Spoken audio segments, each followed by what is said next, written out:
I'm Councillor Kevin Davis and I'm the leader of the Council. And I'm here to introduce Destination Kingston 2016.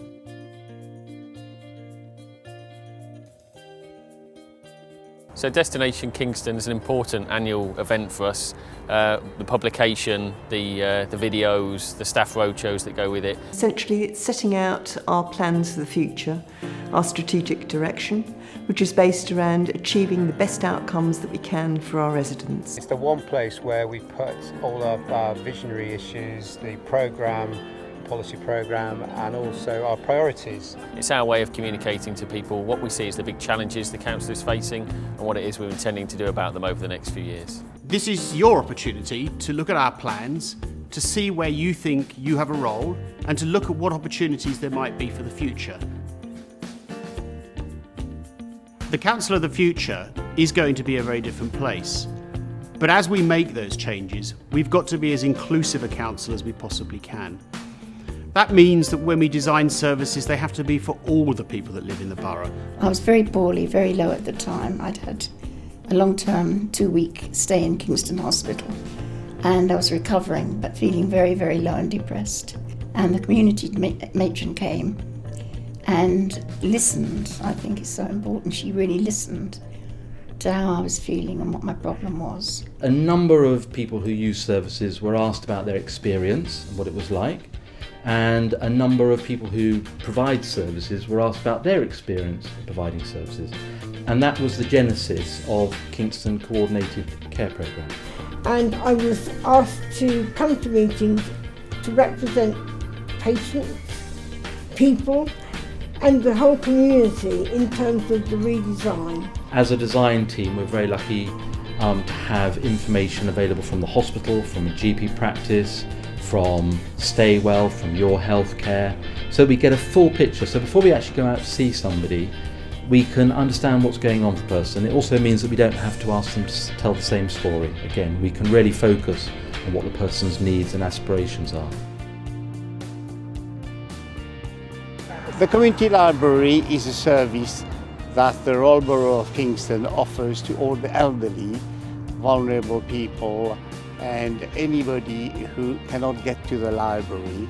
I'm Helen Chapman, and I use the community library service and I find it fantastic. Lots of our readers do not have their family very close, so when we visit, if there is anything that they are not happy with, they talk to us and we try and find an answer for them.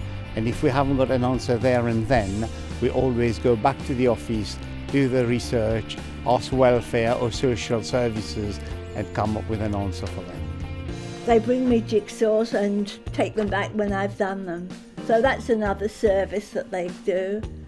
But it's just such a friendly service. That's what's so nice. I look forward to them coming. The libraries are here for all members of the community, so today we have families with babies and toddlers. We see rhyme times as a crucial component of the service we offer in terms of early literacy and the development of children and get them into the enjoyment of reading. And we love coming to the library every week, changing our books, singing, reading stories and learning lots of rhymes to then sing at home. But we also have many school classes coming in, families with older children use the library.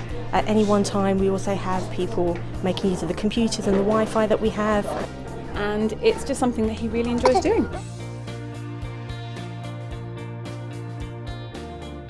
The Inclusive Champions project came to fruition in 2013. There was some funding available from the Premier League Charitable Fund, and Fulham Football Club Foundation approached the council to ask if there were any projects that we had in mind that we'd like to use the funding for. So the whole idea of the project really came from the council and Premier League funding. So we had some funding, sort of bang heads on what we could possibly run.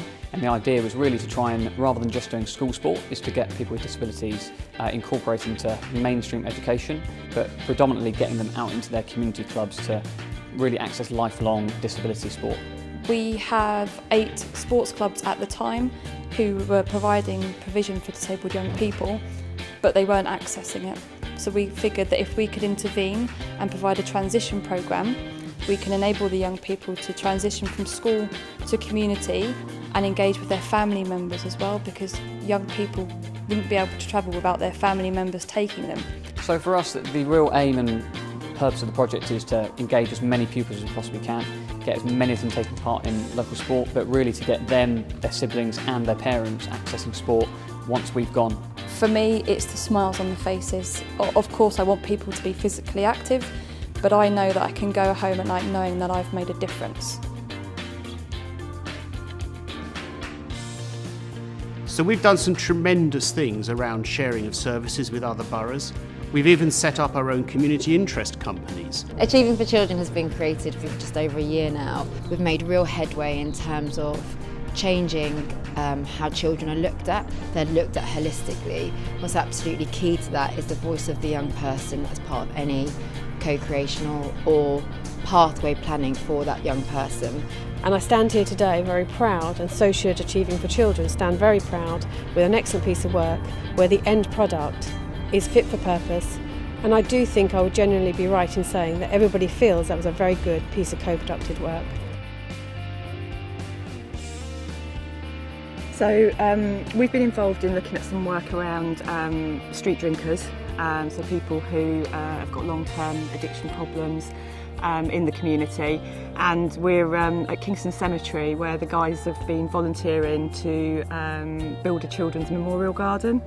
So they can create something and be very proud of it and get integrated back into society. We've used the neighbourhood budget to fund that and worked with the open spaces people, namely Quadrant as their contractor, to help us design a bed and to source materials and plants and protective clothing. It's very important to have well-presented grounds like this and maintained because it helps with the bereavement process, that people feel that we're looking after their loved ones, which we are. It's a duty of care. I think there's been a number of benefits for the people participating. You know, these are a group of individuals who are often quite excluded from society, and I think, you know, they've had the opportunity to come here, and we've all worked as equals, so nobody's known who anybody is. We've just all been equals working on a project together. You know, they've had clothing, food, drink and a really enjoyable activity in which they, you know, enjoy working together, and they really quite proud of the result of their work. So looking forward, people are going to be really important in terms of how we operate the council and how we provide our services.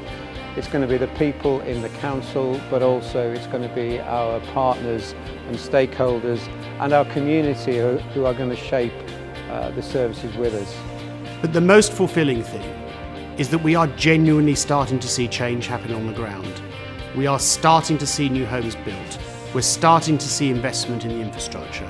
We're starting to see a new approach to the way we deliver services and the way we put the resident first amongst everything that we do. That's something which I hope you continue to want to be a part of, and it's something which I'm incredibly proud.